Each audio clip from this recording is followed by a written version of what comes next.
La naturaleza es la revelación estereofónica, multimedia, tridimensional de Dios las 24 horas del día. No requiere suscripciones pagas, ni dispositivos de transmisión, y está en todas partes y siempre accesible. Las artes también, en la medida en que reflejan la belleza o la verdad, pueden ser una fuente para ver a Dios y reflexionar sobre su carácter. La biología, la física y las demás ramas de la ciencia son herramientas eficaces para comprender los diferentes aspectos de la creación de Dios. Pero a menudo tropiezan con respecto a los orígenes. Por ejemplo, se ha dicho que solo hay dos cosas seguras en este mundo: la muerte y los impuestos. Pero sabemos que no siempre fue así. Aunque la muerte es una parte tan natural y garantizada de nuestras vidas ahora, originalmente era una condición inexistente. Tampoco los impuestos, por supuesto. El mundo físico fue afectado por una decisión moral, espiritual. La ciencia biológica, tal como está actualmente, no permite esa información y por lo tanto su modelo para el origen de la vida es a menudo engañoso. Yo diría siempre engañoso. Dios ha escrito y organizado de manera tan magistral las leyes del universo, tanto a nivel macro como a nivel micro, que es comprensible por qué la ciencia puede estudiar y manipular eficazmente el mundo natural para su propósito sin reconocer o recurrir a Dios. En cierto sentido, Dios hizo el sistema tan bien y aparentemente independiente de Él mismo que la gente usa el sistema como evidencia en contra de su existencia. Por eso, amados, una educación cristiana y una cosmovisión no cometen ese error. No, están centrados en algo seguro. Ven la naturaleza como evidencia y conocimiento de Dios. En otras palabras, hay un diseño, pero detrás un diseñador.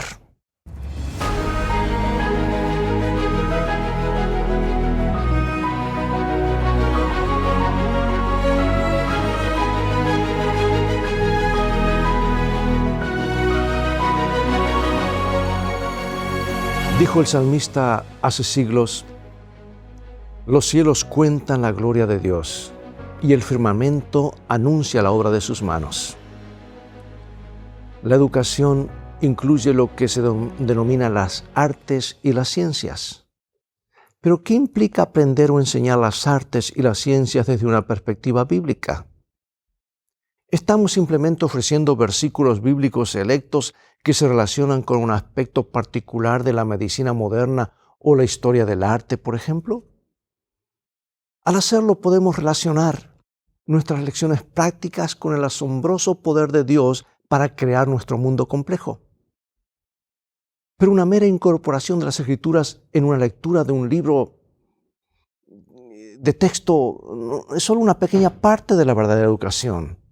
La educación, que es salvífica y redentora, eso va mucho más allá que simplemente una lectura superficial o colocar un texto aquí y otro allá.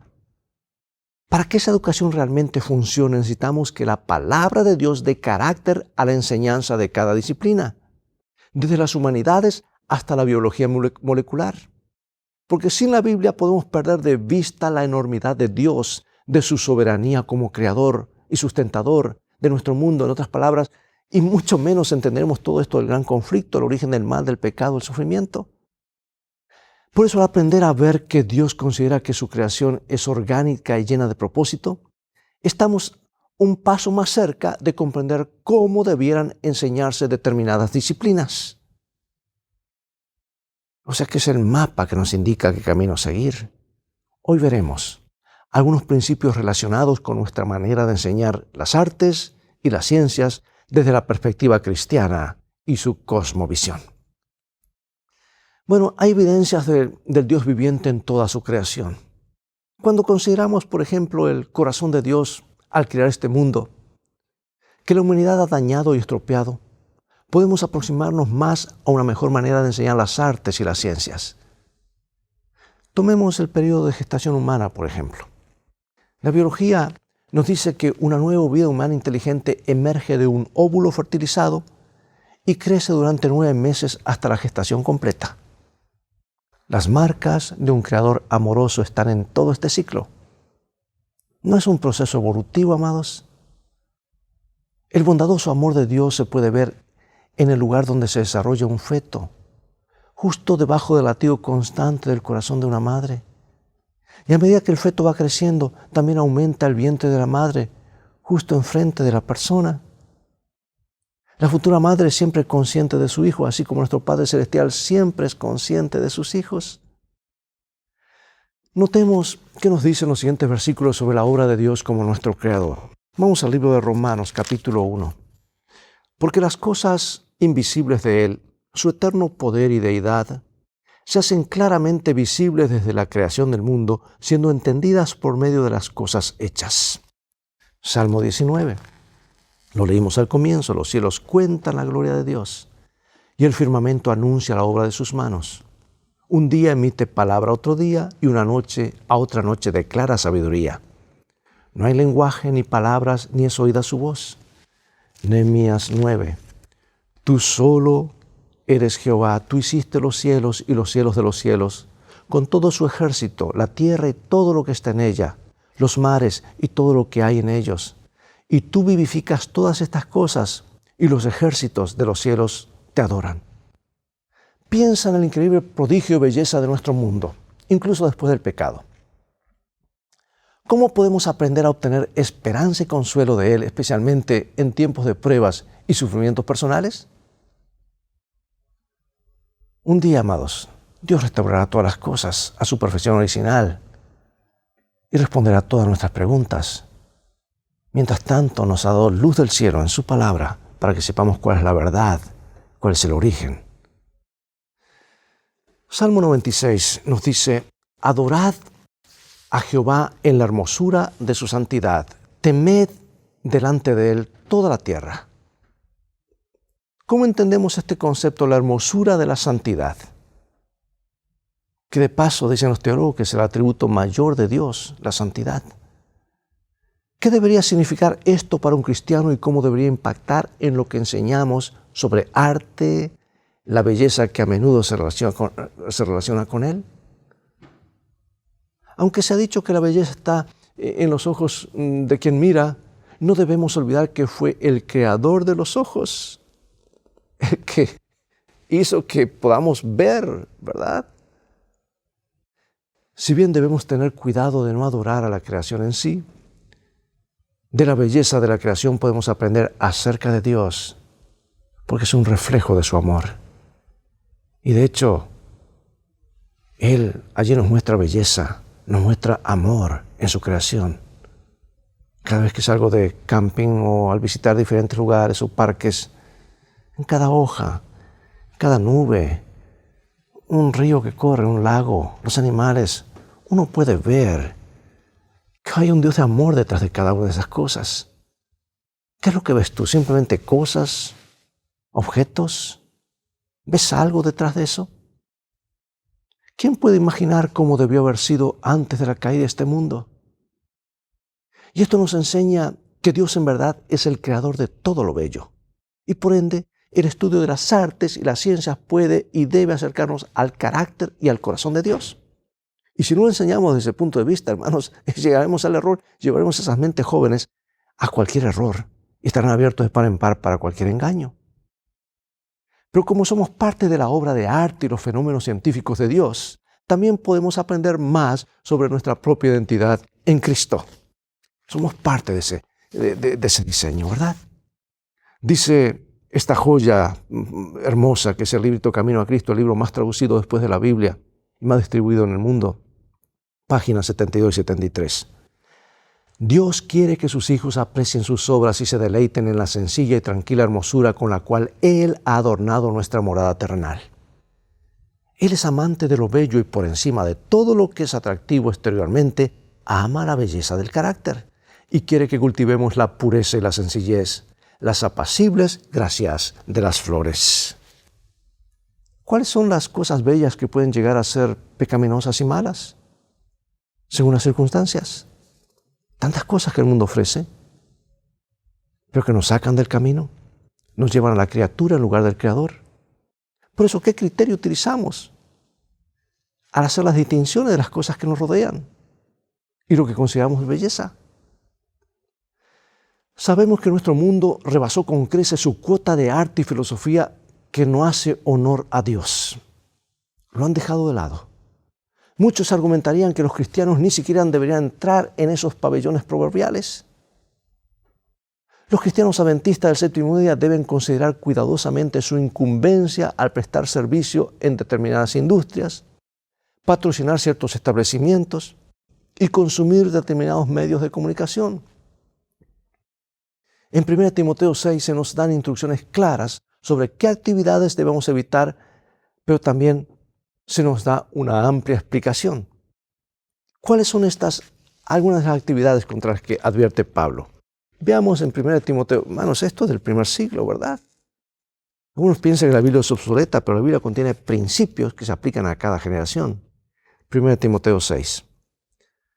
Porque los que quieren enriquecerse caen en la tentación y lazo, y en muchas codicias necias y dañosas, que hunden a los hombres en destrucción y perdición, porque la raíz de todos los males es el amor al dinero, el cual, codiciando algunos, se extraviaron de la fe y se fueron traspasados de muchos dolores. El hecho de entender todo, cómo debería impactar en la educación cristiana en general y en la enseñanza de las ciencias en particular. Amados, este libro no falla. Vayamos a este libro, regresemos a este libro, hagamos el manual, porque este es un libro de salud, es un libro de ciencia, es un libro de asuntos espirituales, es un libro de finanzas, es un libro de familia, es el manual completo del fabricante. Debe ser el manual, la base de toda enseñanza cristiana, de toda educación cristiana. Y ahora tenemos el libro de Proverbios. Allí especialmente la Biblia hace una comparación constante entre la necedad y la sabiduría. Y dijimos en un tema pasado que sabiduría es símbolo de enseñanza, ¿verdad? Y nos recuerda los peligros del comportamiento imprudente y de estar en compañía de los necios. La distinción es clara. Dios desea que su pueblo busque la sabiduría, que la atesore y abunde en ella. Pero tiene que estar basada en algo, ¿verdad? Basada en esto, en este libro. Los estudiantes de artes y ciencias utilizan sus talentos para adquirir conocimiento y lograr excelencia en sus estudios. Los profesores de esta disciplina hacen lo mismo. Somos capaces de alcanzar el esplendor artístico y de realizar avances científicos gracias al conocimiento y la capacidad.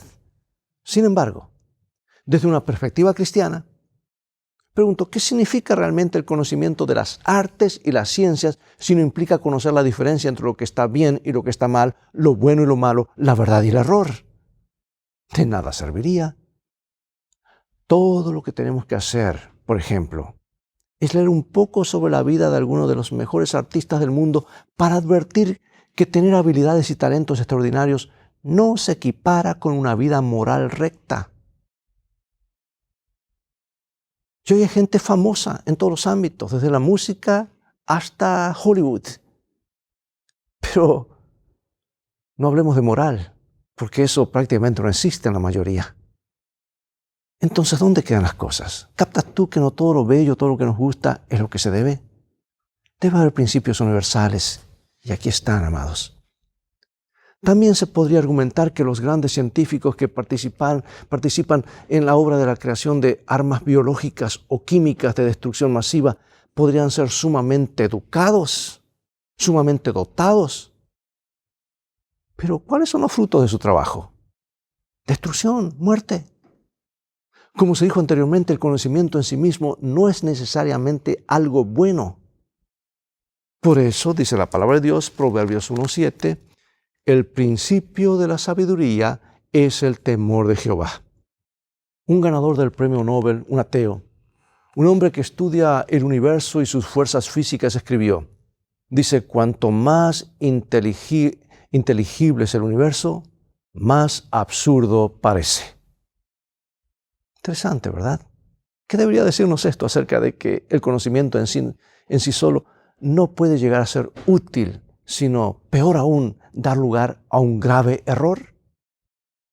Muchos enseñan que la materia posee poderes vitales, que a la materia se le impartieron ciertas propiedades y que luego se la dejó actuar mediante su propia energía inherente, y que las operaciones de la naturaleza se llevan a cabo en armonía con leyes fijas en las que Dios mismo no puede intervenir. Esta es una ciencia falsa y no está respaldada por la palabra de Dios. La naturaleza es la sierva de su Creador. Dios no anula sus leyes ni tampoco obra contrariándolas, las usa continuamente como sus instrumentos. La naturaleza testigua de una inteligencia, presencia y energía activa que obran dentro de sus leyes y mediante ellas. Existe en la naturaleza la acción continua del Padre y el Hijo. Cristo dice: mi Padre hasta ahora trabaja y yo trabajo.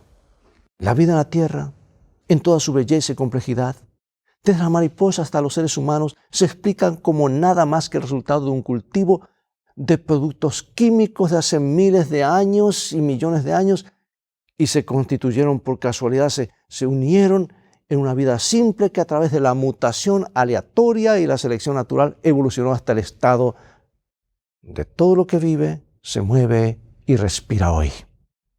Amados, la ciencia, tal como se la conoce ahora, argumenta que la idea misma de un creador sobrenatural es anticientífica, ya que no puede probarse científicamente y por lo tanto es una noción ajena a la ciencia. Y esta presuposición no es algo que la ciencia misma enseñe. De hecho, la ciencia parecería enseñar lo contrario. Toda la belleza y la complejidad del mundo apuntan a un creador. Sino que es una postura filosófica que tiene esta gente impuesta sobre la disciplina por los propios científicos. Y hoy los tenemos en nuestros textos de estudios. Sin embargo, el problema es que las Escrituras enseñan que Dios no solo creó todo el universo, sino también sostiene todo. Esto significa que toda verdadera educación cristiana relacionada con la ciencia tendría que funcionar a partir de sus presuposiciones y supuestos radicalmente diferentes de lo que afirma la ciencia en general. ¿Captas tú la diferencia ahora entre educación cristiana, educación secular? No se trata de asuntos de intereses eternos. Inevitablemente habrá conflictos, se producirán conflictos, especialmente en lo relacionado a los orígenes de la vida. ¿Cuántas discusiones inútiles podríamos evitar si siempre creyésemos en el principio creó Dios los cielos y la tierra? En el principio Dios. Bueno, repasemos la historia y notemos cuántos errores entraron en la sociedad y en las ciencias por descuidar la palabra de Dios o hacerla a un lado. Los primeros pensadores cristianos, Agustín, voy a mencionar algunos, Ireneo, Santo Tomás de Aquino, apoyándose en el relato bíblico, acordaron que el universo tuvo un comienzo y que Dios lo creó. Sin embargo, durante gran parte de la era científica moderna, el consenso fue que el universo era infinito tanto en edad como en extensión. Y cuando los ateos debatían con los cristianos sobre la existencia de Dios, los apologistas o defensores usaban el origen del universo como evidencia de la existencia de Dios. Los ateos respondieron con el hecho, entre comillas, de que el universo era infinito, socavando así ese argumento. Y pusieron en duda la palabra de Dios y afirmaron que la religión y la ciencia están fundamentalmente en desacuerdo entre sí. Y tenemos, por ejemplo, la historia de Galileo. Él tenía razón en afirmar que el Sol y no la Tierra era el centro y que la iglesia medieval estaba equivocada. Porque Galileo creyó en Dios y en la Biblia que por siglos había sido escondida por la misma iglesia. Los argumentos científicos de Galileo eran una amenaza para el aristotelismo reinante en ese tiempo o en todo el mundo académico de esa época. Y Roma se alineó con una cosmovisión que fue apoyada por los filósofos y profesores italianos. La Iglesia de Roma estaba simplemente en armonía con el paradigma académico reinante en la época. Pero cuidado, usar a Galileo como ilustración de la victoria de la ciencia sobre la religión es convertir a la iglesia medieval en un chivo expiatorio y distorsionar la historia. Hoy nadie discute que el Sol es el centro de nuestro sistema planetario, pero un día aún la Iglesia misma lo negó por no estudiar la palabra. Y Galileo fue condenado a prisión y murió bajo arresto domiciliario. Es que la Iglesia de los 1600 estaba condicionada por la tradición basada en la cosmología del matemático geógrafo pagano Ptolomeo. Pero pregunto, eso fue hace muchos siglos. ¿No ocurre hoy otras cosas que están cambiando la sociedad y sabemos que se han separado de los principios de la palabra de Dios? Encienden las noticias y la gente está usando argumentos y contraargumentos, lógicas para decir cómo la gente debería o no comportarse, o sea, en asunto de ética. Es solamente para dar un ejemplo. Cuando la Biblia es clara en lo que debemos seguir. Por lo tanto, amados, el papel que juegan las artes, el entretenimiento y la música parecen no tener límites en nuestra sociedad. Como si fuésemos a la deriva. Los medios y las artes están afectando la moralidad de nuestra nación. Piensa en tu país.